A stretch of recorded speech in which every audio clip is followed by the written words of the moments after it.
And waiting for adoption. Tonight, a unique program to try and match potential parents with a boy or a girl who wants a loving family. According to the Texas Department of Family and Protective Services, there are about 3,700 children right now in Texas waiting for that special home, and 750 boys and girls are right here in the metropolitan area.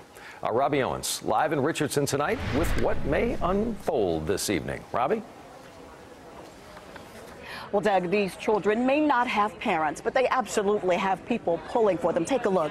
Church volunteers from across North Texas have put together these beautiful, elaborate virtual portraits, if you will, in the hope that something that these children enjoy, something about who they are, will help spark a match with a potential parent. Girly stuff for Annabelle. One by one, empty tables are transformed. In his little letter jacket. A favorite toy. A future dream. All portrait pieces, if you will, of kids in foster care looking to connect with potential parents, like Kirsten. I was emptying the nest, he was going off to college, and I was excited to start traveling and playing tennis the rest of my life. But something happened on the way to the tennis court. Kirsten volunteered at an Embrace Texas match event last year and found herself hooked. There was a really unique resilience in him and his spirit. I felt by looking at his picture, I could kind of see his heart through his eyes, and I just really felt like there was a connection there. She and her husband are now in the process of adopting the 15-year-old boy. Wow, and how wonderful. No matter what a great job the caseworkers and the agencies and the foster parents are doing, nothing replaces having a family to call your own.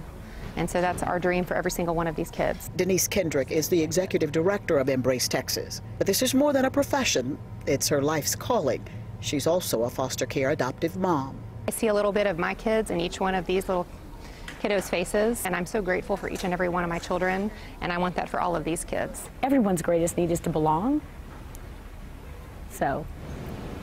Everyone wants a family. Right. The organizers say they don't include children in tonight's events, although, as you can see, they are well represented. Instead, the CPS caseworkers and CASA advocates will be here tonight doing just that, answering questions, providing information, and filling in any of the blanks that the displays may have left out in the hope that that information will meet a receptive heart and these children can find permanent homes. Live in Richardson, Robbie Owens, CBS 11 News.